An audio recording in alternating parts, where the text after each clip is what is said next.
আপনারা সবাই জানেন জীবনে বড় হওয়ার পথ সহজ নয়, তবে আমি একটু যুক্ত করবো এটার সাথে, জীবনে বড় হওয়ার পথ যেমন সহজ নয়, জীবনে বড় হওয়ার পথ তেমন দুর্গম নয়। আমরা যদি নিজেদেরকে শিক্ষায় শিক্ষিত করে, শিক্ষার যদি আলোয় নিজেকে আলোকিত করতে পারি, তাহলে আমাদের এই পথ সহজ হয়ে যাবে। আমরা যত বেশি শিক্ষিত হব, যত বেশি শিক্ষা অর্জন করবে, তত বেশি করে আমাদের জ্ঞান বাড়বে। আমাদের নিজেদেরকে একটা একটা স্তর থেকে একটা একটা লেভেল থেকে আমরা সামনের দিকে এগিয়ে যাব। আমাদের এই দুর্গম পথটাকে আমরা অতিক্রম করতে পারবো এবং আমরা আমাদের লক্ষ্যে পৌঁছতে পারবো। যদি আমরা সবাই আমাদের লক্ষ্যটাকে স্থির করতে পারি এবং সেই লক্ষ্য অর্জনের জন্য আমরা যদি পরিশ্রম এবং কঠোর সাধনা করি, আমাদের এই দুর্গম পথ থেকে বড় হওয়ার দুর্গম পথ আমাদের মধ্যে সহজ হয়ে যাবে। আমি প্রত্যেককে অনুরোধ করব, এখনই যদি লক্ষ্য স্থির করে না থাকো, আমি অনুরোধ করব লক্ষ্যটাকে স্থির করে ফেলো এবং লক্ষ্যকে অর্জন করার জন্য নিজেকে তৈরি করো, কারণ এখনো অনেক সময় আছে। লক্ষ্যকে স্থির করতে পারলে এবং সেই অনুযায়ী পরিশ্রম করলে অবশ্যই আমরা এক সময় আমরা একটা অবস্থানে পৌঁছাবো। প্রিয় শিক্ষার্থী, আপনারা সবাই পড়েছেন, আমিও পড়েছি, আমরা সবাই পড়েছি, মানুষ তার নিজের ভাগ্যের স্থপতি। আমরা পড়েছি কারণ একমাত্র আপনারাই পারবেন নিজেরা নিজের ভাগ্যকে গড়তে।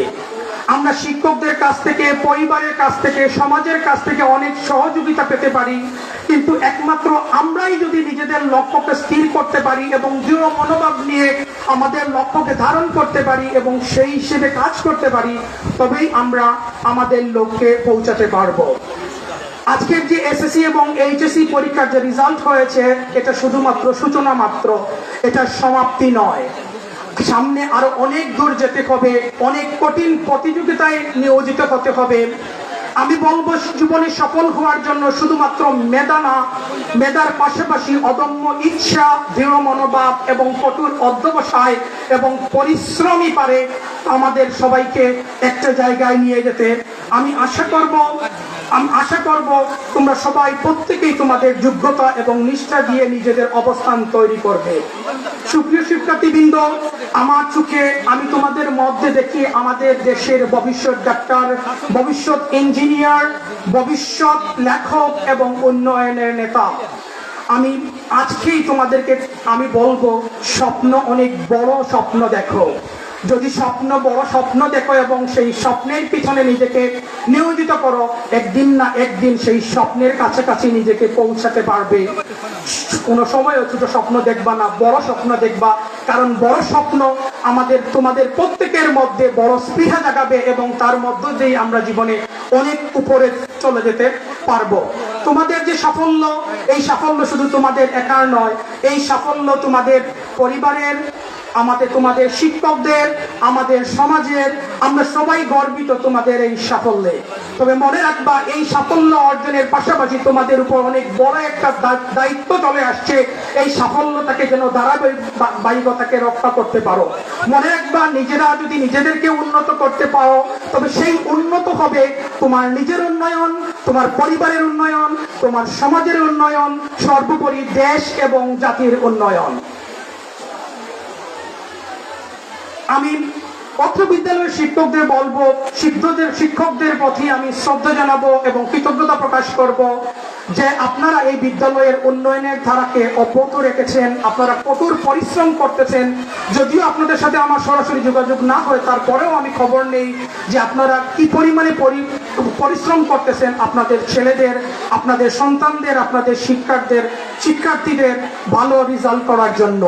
আমি আপনাদেরকে বলবো, আপনারা যেভাবে কাজ করে যাচ্ছেন, প্লিজ সে অনুযায়ী করে যান। মনে রাখবেন, একজন শিক্ষক একটা বাচ্চার মধ্যে, একটা শিক্ষার্থীর মধ্যে একটা আলোকবর্তিকা জ্বালাতে পারবে। যদি সঠিকভাবে সেই আলোকবর্তিকা জ্বালাতে পারে, সেই আলোকবর্তিকা এক সময় এই সমাজ এবং দেশকে আলোকিত করবে। সর্বোপরি আমি এই এলাকার ছেলে হিসেবে, আমাদের যে অভিভাবকবৃন্দ আছে, অভিভাবকদের ছেলে হিসেবে আপনাদের প্রতি অনুরোধ করব, প্লিজ আপনারা সবাই আপনাদের ছেলে মেয়েদের শিক্ষার ক্ষেত্রে মনোযোগী হবেন। আপনারা কোনো সময়ও পিছপা হবেন না আপনাদের ছেলে মেয়েদেরকে শিক্ষা বিদ্যালয়ে পাঠানোর জন্য। আপনারা আমার আগের বক্তারা বলেছেন যে আপনারা কি করতে হবে, আপনারা শিক্ষার্থীদেরকে আপনাদের ছেলে মেয়েদেরকে সময় দেবেন, ছেলে মেয়েদের মধ্যে যে শিক্ষার স্বপ্ন, বিদ্যালয়ের শিক্ষকদের পাশাপাশি আপনাদেরও দায়িত্ব সেই স্বপ্নটাকে জ্বালানোর। আপনারা যদি চেষ্টা করেন, আপনারা যদি আপনাদের ছেলে মেয়েদেরকে অনুপ্রাণিত করেন, অবশ্যই আপনাদের ছেলেমেয়েরা এক সময় তারা নিজে উন্নতি হবে, সেই উন্নয়নটা হবে আপনাদের পরিবারের, আপনাদের সমাজের এবং আমাদের দেশের।